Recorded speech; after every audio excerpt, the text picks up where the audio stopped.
Kali ini kita akan membincangkan dan fokus berkenaan dengan mata wang kripto dari segi syariah atau tidak, kerana terdapat beberapa komen lah yang bertanyakan tentang status ni. Saya pun tak begitu faham kenapa masih ada bertanya, kerana ini di tahun 2025 ni dah terlalu ramai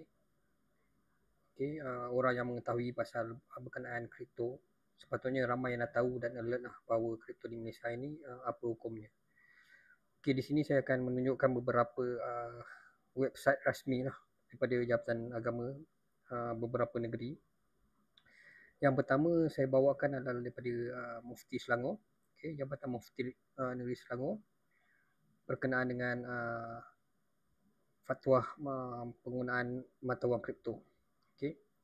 Jadi kalau kita baca dekat sini, mesyuarat Jawatan Kuasa Fatwa Negeri Selangor kali ke-4 2021 bersidang pada 8 Muharram 1443 bersamaan 17 Ogos telah memutuskan bahawa harus hukumnya untuk menjalankan mata wang digital sebagai perantara pembayaran, medium of payment, pemindahan wang, remittance dan aset simpanan. Jadi anda semua boleh bacalah dekat sini dengan lebih details.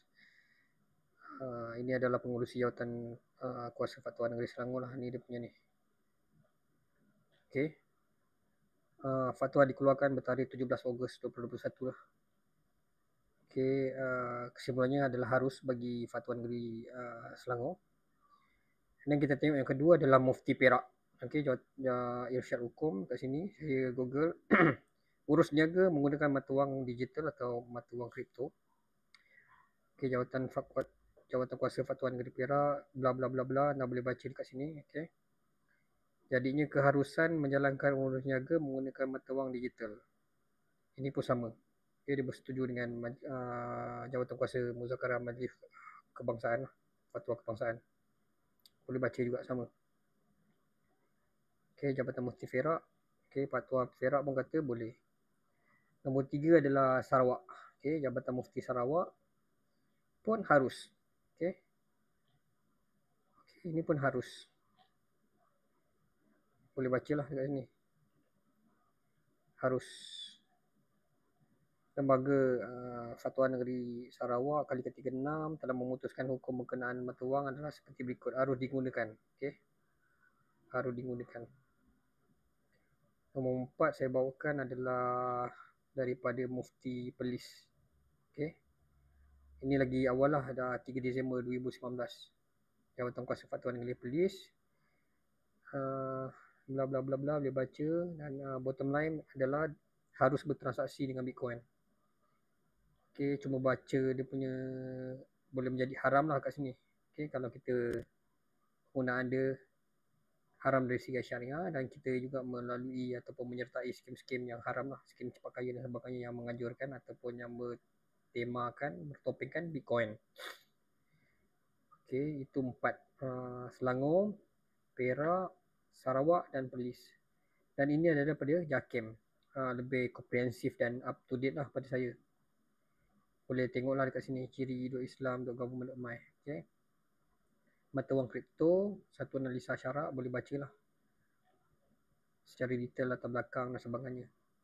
Kita cuma mengambil keputusan lah, mengambil dan membaca daripada sini lah, keputusan Jawatan Kuasa Muzakarah MKI, muka surat 62. Muka surat 62 di mana ianya dengan jelas menyatakan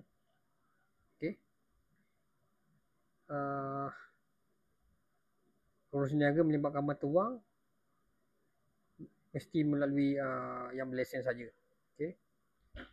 Ini dia punya parameter lah.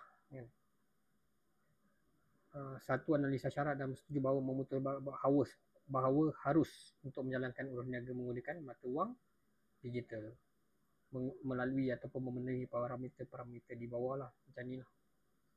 Jadi tak ada timbul lagi soal haram atau tidak menggunakan ataupun melabur ataupun trade berdagang menggunakan mata wang kripto. Dan ini fun fact lah. Kita tengok zakat Selangor. Zakat Selangor telah mengeluarkan satu tata cara ataupun guideline untuk mata wang kripto lah. Okay, dia ada tunjuk beberapa pengiraan. Okay. Ini di mana zakat perlu dikeluarkan untuk mata wang kripto. Jadi fun fact lah, kalau sesiapa yang kata mata wang kripto itu tidak patuh syariah, bagaimana pula fatwa Selangor yang membolehkan pembayaran zakat menggunakan kripto kalau ianya haram? Okay, itu saja sedikitlah berkenaan syariah atau tidak. Anda boleh juga mencari ataupun membuat sedikit due diligence, carian kepada beberapa portal seperti SC Malaysia kan, pakar-pakar muamalat seperti Dr. Zaharuddin, Tan Sri Datuk Dr. Daud Bakar dan sebagainya. Okay, itu saja perkongsian saya untuk hari ini.